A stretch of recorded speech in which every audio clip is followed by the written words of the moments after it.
గుత్తాధిపత్య పోటీ. పెద్ద సంఖ్యలో సంస్థలు మార్కెట్ డిమాండ్లో ఒక నిష్పత్తిని పంచుకుంటున్నాయి.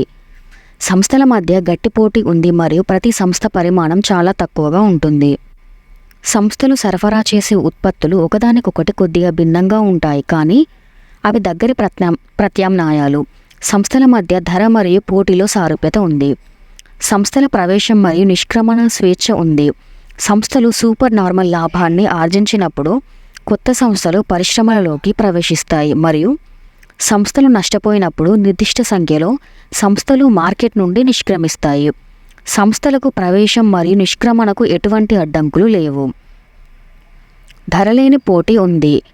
అమ్మకపు ఖర్చు ముఖ్యమైన పాత్ర పోషిస్తుంది.